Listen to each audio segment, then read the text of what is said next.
bonjour à nouveau à tous les téléspectateurs et surtout à tous les auditeurs de la 102.3 FM et surtout à ceux qui nous suivent sur Facebook, YouTube et Twitter.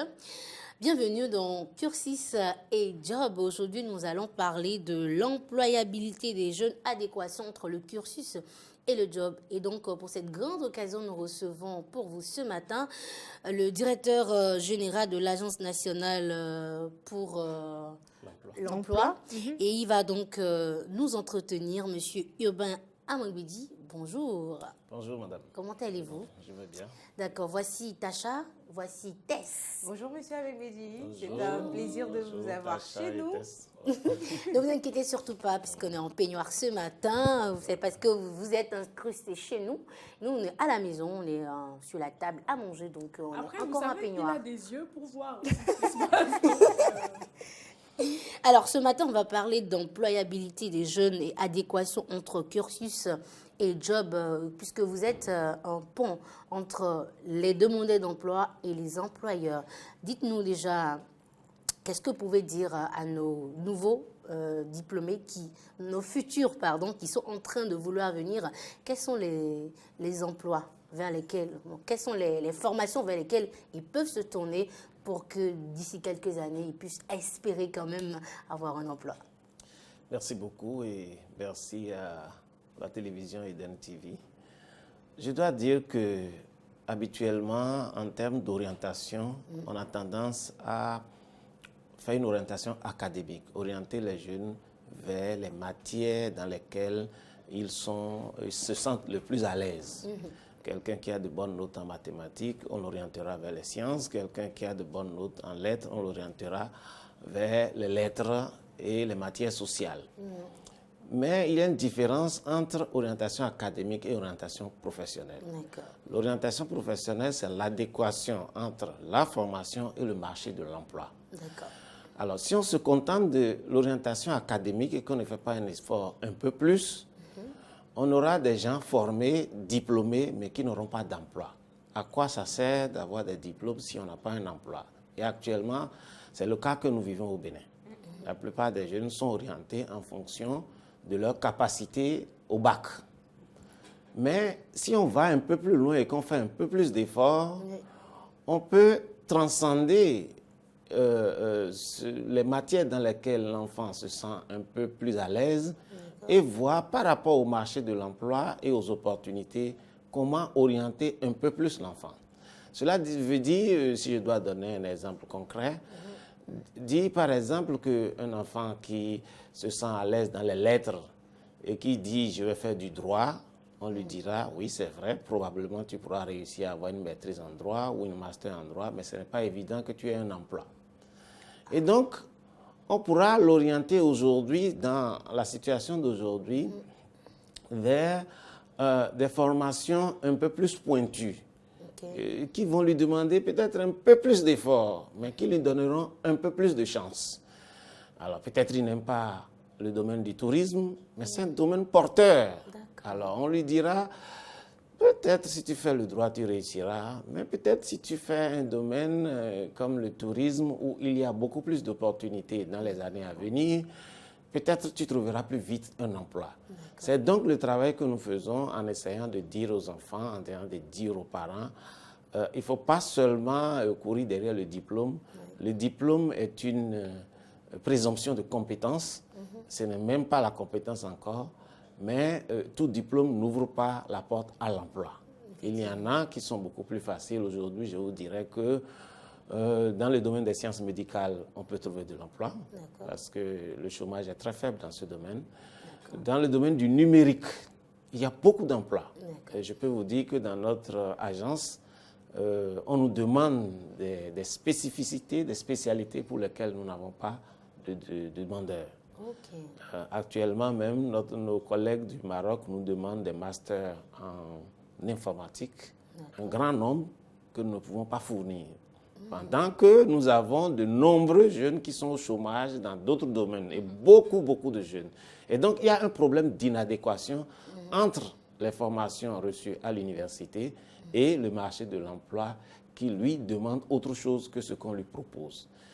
Le gouvernement actuel a décidé donc de faire ce que nous appelons matcher cette adéquation entre la formation et donc il y a une profonde réforme du système éducatif pour orienter les enfants vers les métiers plutôt techniques et professionnels dans lesquels, je vous avoue également, on a d'énormes problèmes.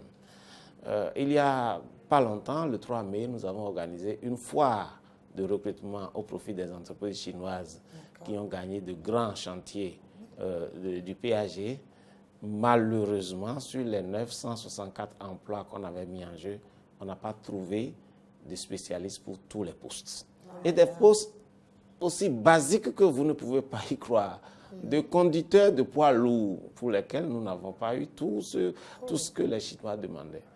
Et donc, il y a un véritable problème de réforme à faire pour fermer certaines filières, avoir le courage de le faire, mais fermer certaines filières pour lesquelles l'issue n'est que le chômage, ouvrir d'autres, renforcer d'autres, inciter les enfants à aller vers des filières plus porteurs aujourd'hui. Je parlais du numérique, la cybersécurité, dans lesquelles aujourd'hui toutes les entreprises, les banques ont besoin de garantir que leur système est fiable et dans lesquels vous n'avez pas de jeunes formés.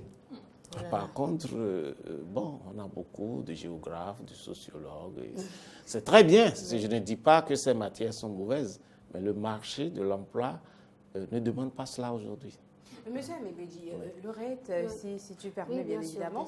Monsieur Amebedji, moi, j'ai bien envie de savoir si il y a une possibilité de réorientation dans la formation ou dans la vie professionnelle déjà, si aujourd'hui, par exemple, j'ai mon diplôme en géographie, mais vous nous parlez de numérique, ça m'intéresse. Est-ce que j'ai la possibilité de me faire former à nouveau dans ce domaine? Il ne tient qu'à vous de décider de le faire. Si vous n'êtes pas découragé, si vous ne trouvez pas qu'après avoir fait 4 ou 5 années de géographie, vous pouvez encore aller sur le banc et faire 3 ans, il ne tient qu'à vous. Et si le diplôme de base, le baccalauréat, je ne sais pas, pour aller en géographie, je n'ai pas besoin forcément de bac scientifique, mais du côté du numérique, est-ce que cela n'est pas exigé? Ce n'est pas toujours exigé. C'est votre volonté d'apprendre qui est la condition qui détermine, qui est la condition primordiale. Si vous voulez apprendre, on vous recevra, vous allez faire beaucoup d'efforts, vous allez peut-être souffrir, veiller, mais vous allez y arriver. Et c'est l'une des choses que nous proposons effectivement aujourd'hui aux diplômés sans emploi. Nous leur proposons la reconversion ou la réadaptation. Cette reconversion qui consiste à leur demander, c'est vrai, vous avez déjà un diplôme, mais peut-être vous n'avez que 21 ans, 22 ans, 3 ans de formation, vous n'aurez que 25 ans. Vous pouvez encore y aller. Surtout que la retraite, c'est à 60 ans pour le moment aujourd'hui. Et donc, vous pouvez encore y aller, vous pouvez faire un effort. Vous ne pouvez pas vous imaginer, je peux vous dire des choses, des domaines dans lesquels il y a, on ne s'y attend pas, mais il n'y a pas de spécialistes. Je vous dis par exemple que professeur d'anglais.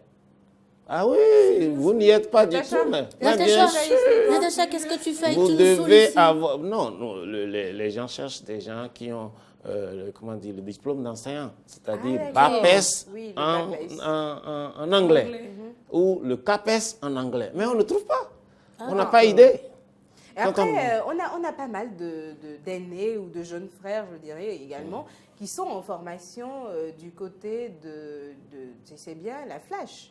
Oui, mais quand je vous dis enseignant d'anglais ou enseignant de français, je vous dis, enseignant de français, on met en jeu un certain nombre d'emplois et on n'a pas toutes les spécialités. Donc on est obligé d'utiliser des gens qui n'ont pas le diplôme, mais à peu près, bon, il a fait une licence ou une maîtrise en lettres et on le prend. Mais à la base, on veut un BAPES, un CAPES dans ce domaine. Est-ce que vous ne pensez pas que cet état de choses est dû quand même au manque d'information? Est-ce que les jeunes sont informés du fait qu'il y a telle ou telle filière porteuse actuellement? Et puis je me dis, vous savez, quand on ne sait pas forcément quelles sont nos possibilités, on ne sait non plus vers quelle direction prendre. Vous avez totalement raison. Alors qu'est-ce qu'on peut faire pour pallier ça?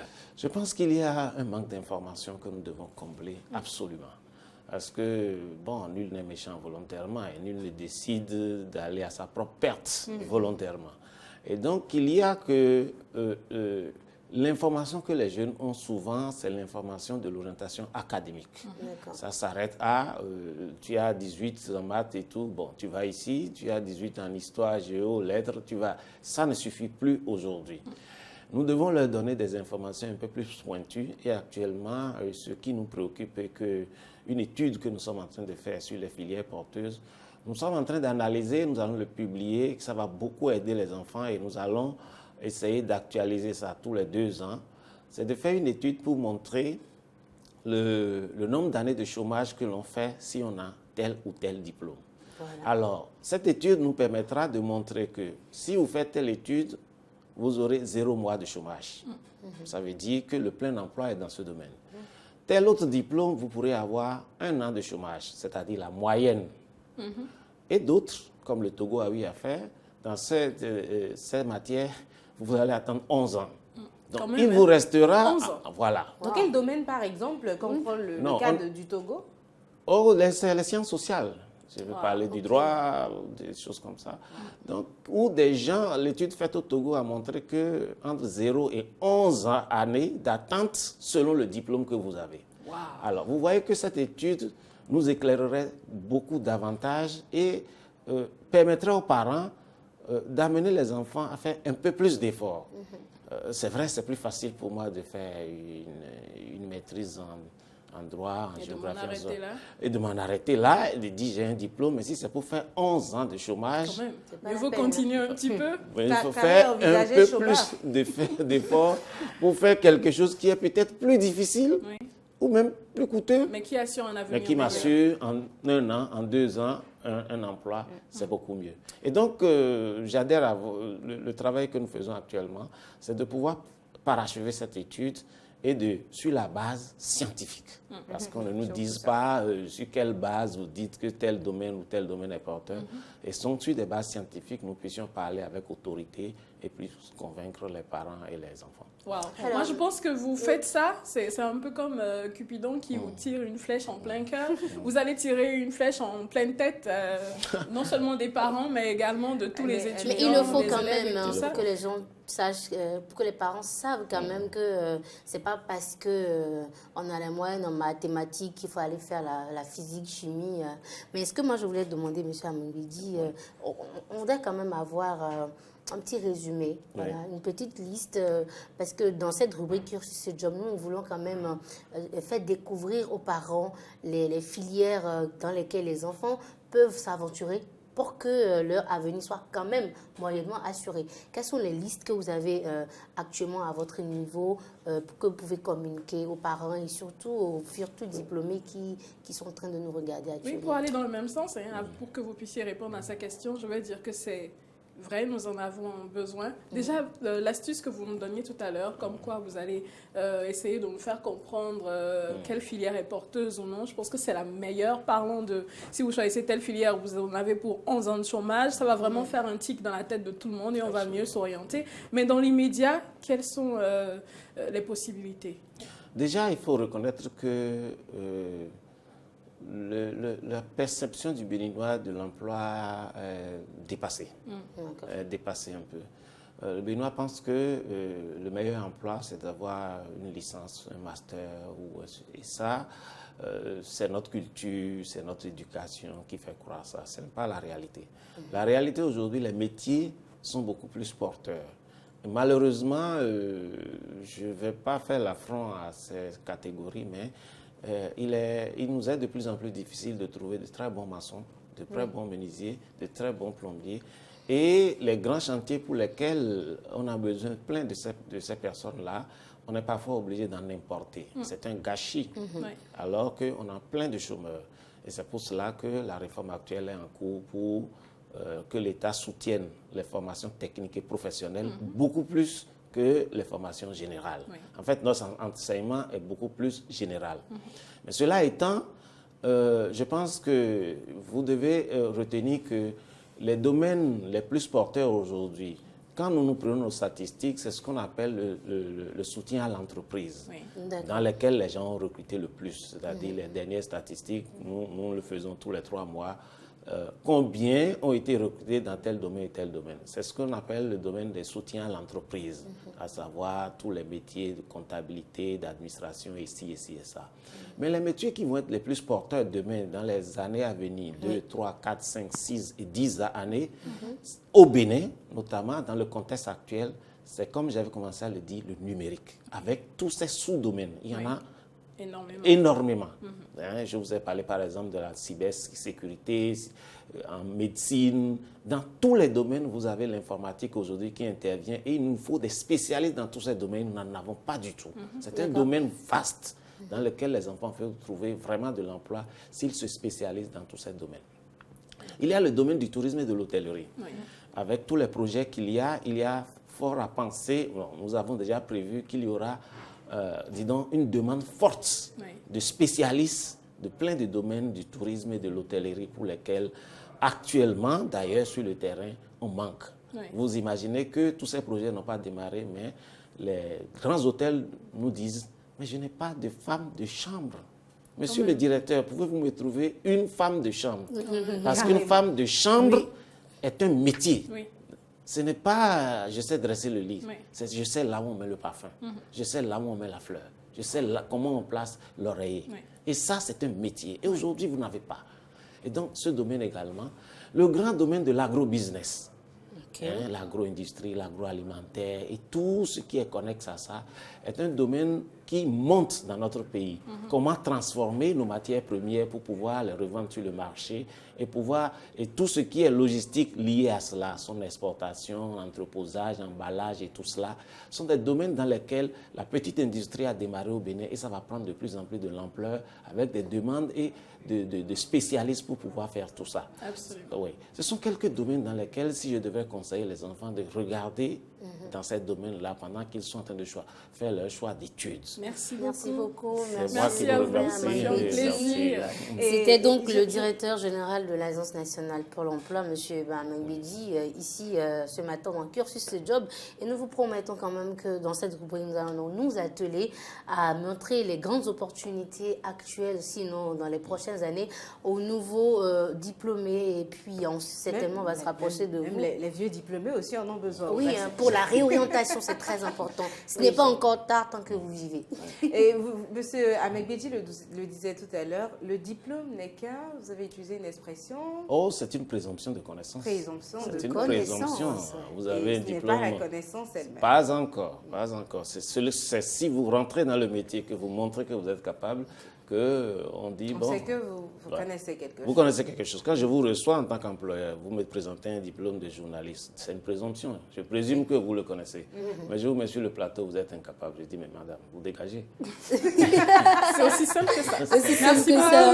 Je crois que M. Mengbedi a terminé son entretien de fort belle manière. Et comme le dirait l'autre, il est bon. Il est très bon. Il va rester avec nous. Il est bon. Je m'en veux qu'on n'ait pas pu parler de l'entrepreneuriat, qui est également une autre forme d'emploi des jeunes. Mais on va certainement y revenir. Absolument. Si vous nous faites l'honneur de revenir sur la matinale des vacances. Nous sommes là jusqu'en septembre. Non, jusqu'à la gare. Avec plaisir. Merci, M. Mengbedi. On vous souhaite de passer une belle journée en compagnie surtout des programmes de Eden TV.